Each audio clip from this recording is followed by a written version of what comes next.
I guess this is sort of a what happened video, right? Like, what happened to this guy that was drafted in 2017 that was really good, but then he was really not good, and then he was sent down, and then he was sent down again, and now he's not in the system anymore, now he signed a PTO. Let's go over one of the guys that a lot of Montreal Canadiens fans over the past half-decade have really believed in more than they probably should have, with hindsight included.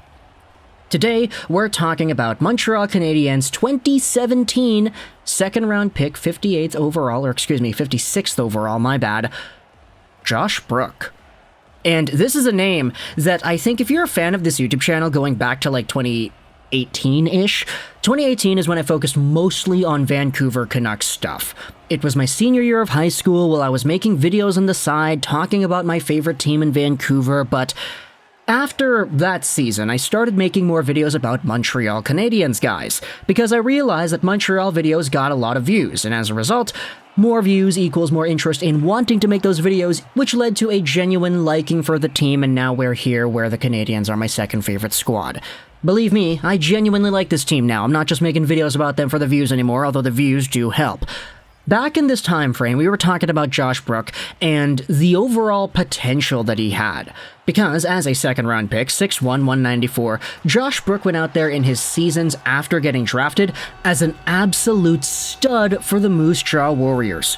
The season that really put him on the map was his 2018-19, his Draft Plus 2 year, where, as a member of the Warriors' stacked power play unit, he had 75 points in 59 games played, 16 goals, 59 assists. Now, sure, you could say that, hey, there are a lot of other really good players on this team. You had the best line, arguably, in the entire WHL in Lang and Almeida and Tracy, not to mention Jet Wu, who was also included on that power play unit, doing some very good things as well. You could see that these 5 guys were all significantly over a point per game, and then the 6th most productive guy on the team had 24 points. So, yeah, these guys kind of were the team at face value, and Josh Brook happened to be a part of that.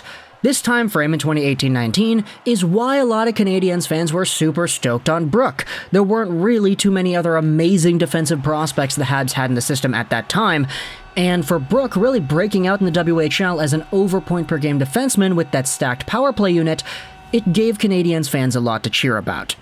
It's why we made videos like this one 2 years ago saying, hey, will Josh Brook actually make the team? It's why we made videos going over the prospect reports and saying, darn it, look at this guy, he's producing like crazy, he's so good.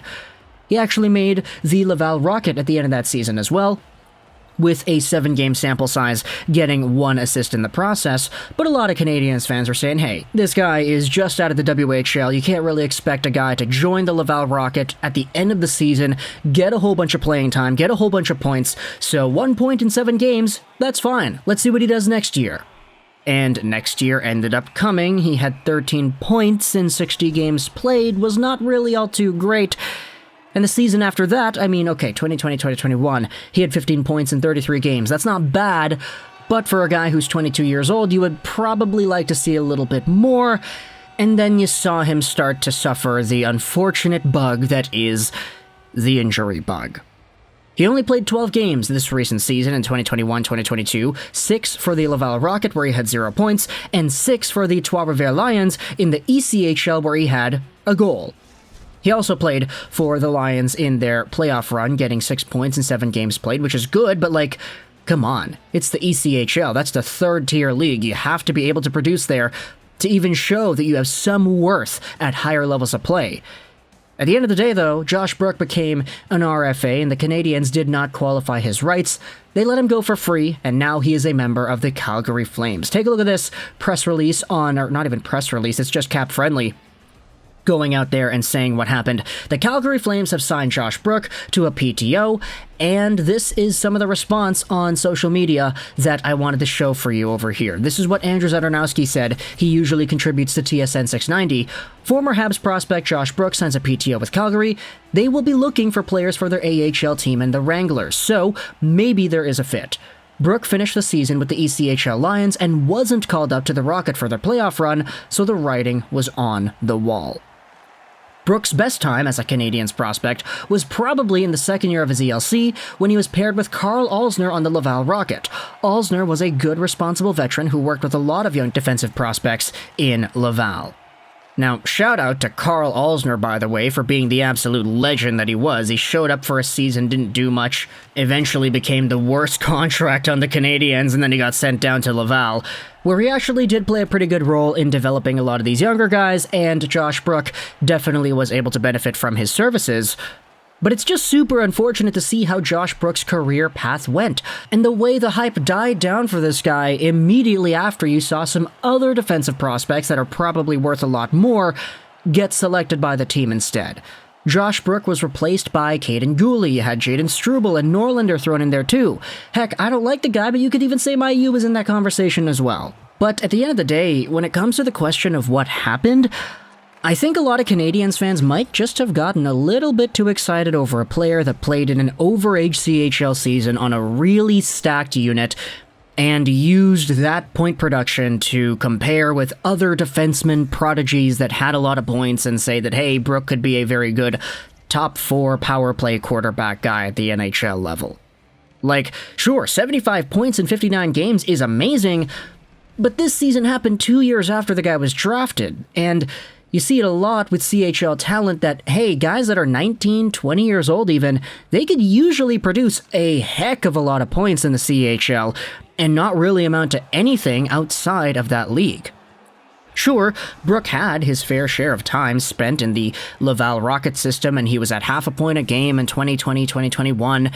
He played with Karl Alzner and he learned a lot, which is great to see, but his path was already so volatile that the injury really slowed him down in a way that it was like, yeah, now he's playing in the ECHL. He hasn't dominated that league like somebody should potentially be able to do if he is a top NHL prospect.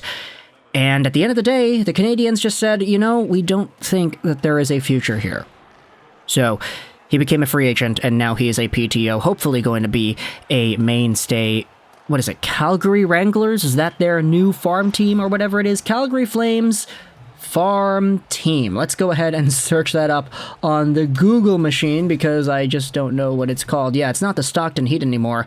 Yeah, so it's going to be the Calgary Wranglers. Hopefully Brook is able to be a mainstay guy over there. Hopefully he's actually able to revive his career. He bounces back from the injury. He really gets everything else together. So off-puck play, defensive zone play, neutral zone transitions, and off-puck positioning.